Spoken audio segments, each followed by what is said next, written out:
네, 역대 한국 힙합 씬에서 저스티스만큼 진지함으로 무장했던 래퍼가 또 있었을까요? 그는 커리어 초기부터 대기업 자본력에 흔들린 래퍼들과 얕은 지식으로 힙합을 왈가왈부하는 리스너들에게 거침없는 일가를 날리며 자신만의 신념을 설파했습니다. 그리고 저스티스에겐 그런 진지함을 초월하는 압도적인 기술력과 음악성이 동반됐죠. 그렇기에 그의 캐릭터가 단순한 컨셉이 아닌 진정성 있는 한 명의 아티스트로 인식됐고요. 이는 곧 작업물로 증명됐습니다. 2014년 믹스테이프 MVLD를 시작으로 불안당 컴필 앨범과 다양한 피처링 참여, 첫 정규 앨범 Too Many Homes for One Kid를 통해 그는 단숨에 슈퍼루키 타이틀을 거머쥐었고 그 이상의 위치를 향해 뻗어나가고 있었죠. 악에 바친 듯 거친 기운을 뿜어내는 톤과 가사에 맞춰 플로우가 짜여진 것 같은 자연스럽고 변화무쌍한 플로우, 그리고 작가주의적 성향이 묻어나는 뛰어난 스토리텔링을 지향하는 동시에 체계적으로 설계된 라이밍은 정말 악마와 계약한 것 마냥 기술적으로 완벽에 가까웠죠. 그 덕에 이 형님은 특정 유명 집단에 속하지 않았음에도 다수의 힙합 팬들의 총애를 받는 언더그라운드 수호자로 등극했습니다. 여기 정치 하나씩 바꾸지 못하니 난 이용해 관련기 섞지 말고 저리가 피곤해 임마 왜 딸이 on your head now 진짜 그래 랩 나에겐 브리핑 난 자연스럽게 스나이핑.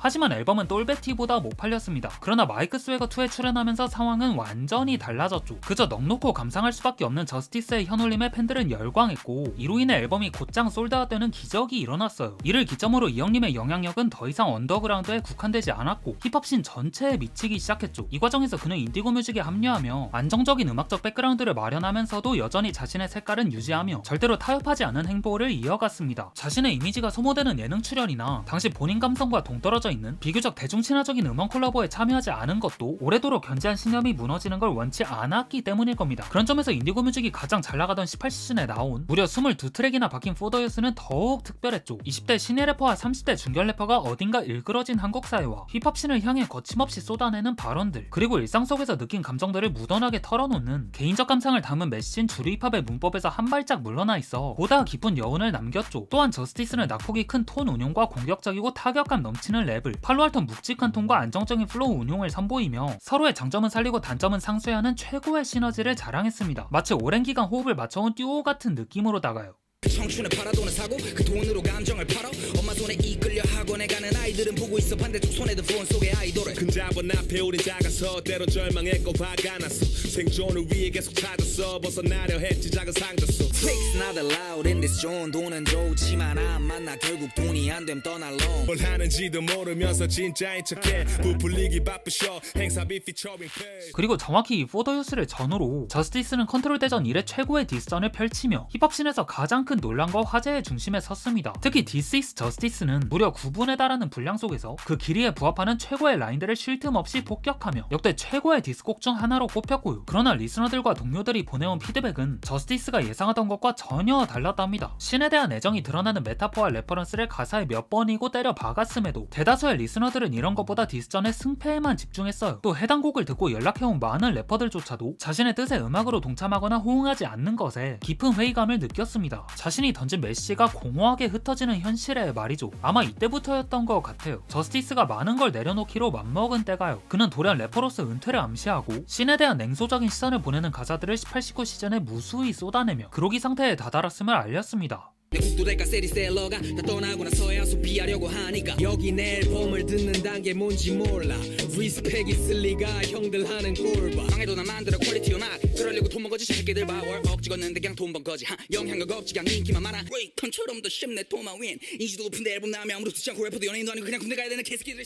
그렇게 약 2년 동안의 푸념을 마친 저스티스는 20년도에 돌아와 달라진 무브를 취합니다. 기성 래퍼들이 쌓아놓은 커리어와 업적을 악마의 편집이란 맹독성 무기로 한 방에 무너뜨린 쇼미더머니 프로듀서로 합류한 게 그 첫 번째였죠. 물론 이 형님은 예전부터 조건만 맞으면 딜이라고 쇼미 제작진이 방송 내보내기 전에 자기한테 편집본을 먼저 보여준다면 출연을 굳이 마다않겠다고 언급한 바 있습니다. 하지만 그간의 언더그라운드 수호자 이미지와 함께 쇼미가 힙합씬에 미치는 악영향을 여러 차례 언급했던 것이 그를 반쇼미 래퍼로 스무스하게 인식시켰고 그렇기에 저스티스의 쇼미 출연 결정은 많은 이들에게 노선 변경으로 받아들여졌죠. 그리고 이는 그의 커리어에서 중요한 전환점을 알리는 신호탄이 되기도 했고요. 그 이후 이 형님은 마치 모든 걸 내려놓은 듯한 개그캐 포지션으로 자리 잡으며 본인이 맘먹었던 대로 큰 돈을 벌었습니다. 그러나 동시에 래퍼로서의 위상은 끝없이 추락하며 씬에서 무게감을 잃어가는 모습을 보였죠. 아까 말했지 뱀새끼 쥐새끼 변하지마 전부 돈 때문에 전부 다 편하니까 저스티스 같은 새끼들이 나오니까 새끼 세척해도 후 불면 쓰러질 것만 같아 유혹이 너무 약하지 늘 뱉은 말에 반대 돈이 우선이 분명히 뒷전이라 써보지 그랬어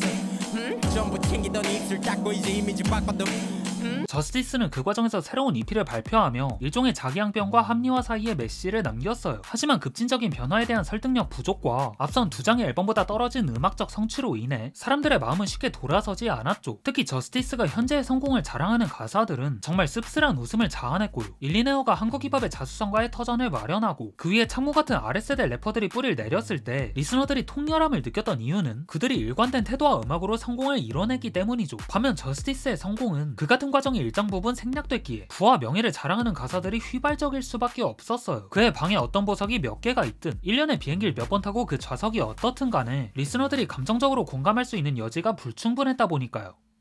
왜 이 좋은 음악을 소비 안 하지? 빡치네?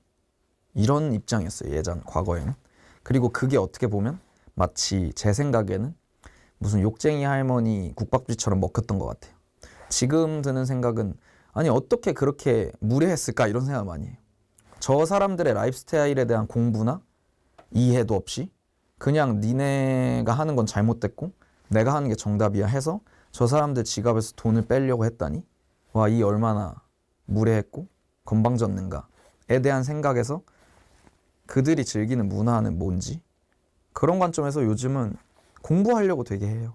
이런 일련의 서사를 지닌 저스티스의 최근 여론은 생각보다 좋지 않습니다. 오랜 기간 축적해온 독보적인 서사가 최근 몇 년 사이에 무너진 것과 더불어 요 근래 쭉 발매한 싱글들의 퀄리티가 장르 팬들의 만족감을 온전히 채워주지 못했기 때문인데요. 대표적인 사례로 서울 파트 2를 들 수 있습니다. 이 곡은 저스티스의 MVLD의 네 번째 트랙 서울의 후속편으로 피처링에 양홍원 이름 석자가 박힌 것만으로 재생 버튼을 누르기 전부터 가슴 뛰게 만들었죠. 양홍원 저스티스 조합은 진짜 못 참거든요. 하지만 막상 판도라의 상자를 열어보니 양홍원 파트는 곡의 처음과 끝 약 20초만 등장해가지고 뭔가 낚였다는 느낌이 들었는데 전체적인 곡의 완성도도 뛰어나지 않았습니다. 저스티스의 랩은 단조로운 플로우와 타격감 없는 라이밍으로 일관했고 프로덕션 역시 특별히 귀를 사로잡는 요소 없이 무난하게 이어져 별다른 감흥을 느끼기가 어려웠죠. 뭐 저스티스는 이런 여론을 의식이라도 한 건지 한 달 뒤에 새 싱글을 발표합니다. 제목은 디서포인트. 국명부터 이미 중의적 표현과 비유로 가득 찰 거라 유추할 수 있었고 실제로 곡 전반에 걸쳐 해석이 요구되는 복잡하고 다층적인 가사를 통해 저스티스의 양가적 감정을 살펴볼 수 있었어요. 가령 연불은 개뿔 모두의 관심은 제밥 라인에선 종교적 맥락에서 연불과 제밥의 대비를 통해 순수한 신념과 타락한 현실을 비유하고 또 자유를 노래하던 한국 힙합 Sell Our Souls to K-pop 라인에선 힙합과 K-pop의 경계가 모호해진 상황을 풍자하면서 몇몇 래퍼들의 가요 힙합을 통한 상업적 성공이 힙합의 정체성을 훼손한다고 비판했죠. 나아가 저스티스 자신도 상업적 성공을 위해 씬을 오염시키는 데 일조한 인물임을 고백했고요. 이어 한국 힙합의 악기를 닦아온 오지들에게 사죄를 올리며 남은 수명 동안 씬을 위해 헌신하겠다는 결심을 드러내기도 했습니다.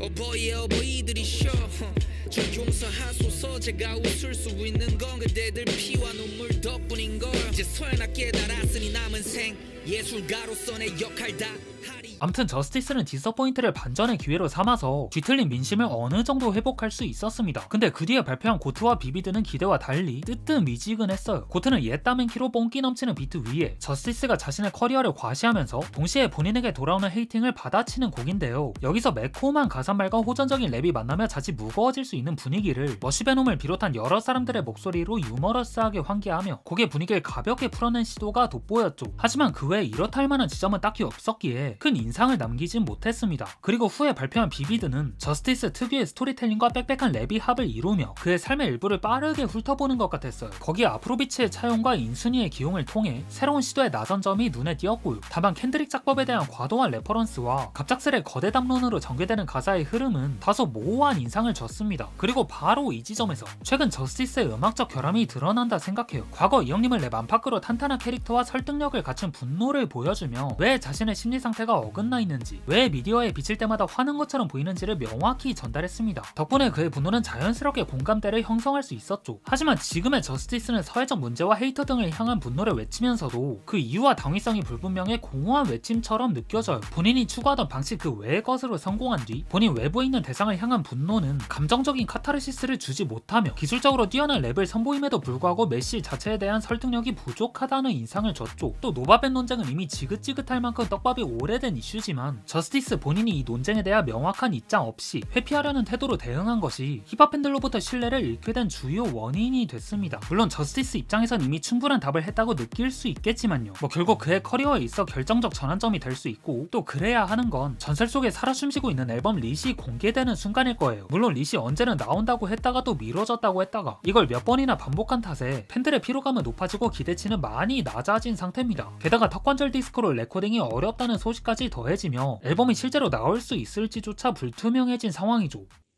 턱 아프다고 했는데 사실은 아프지 않고 거짓말이었고 앨범도 만들지 않았고 이렇게 활동만 하고 있는 거였다. 너무 그래서 상처를 받았다.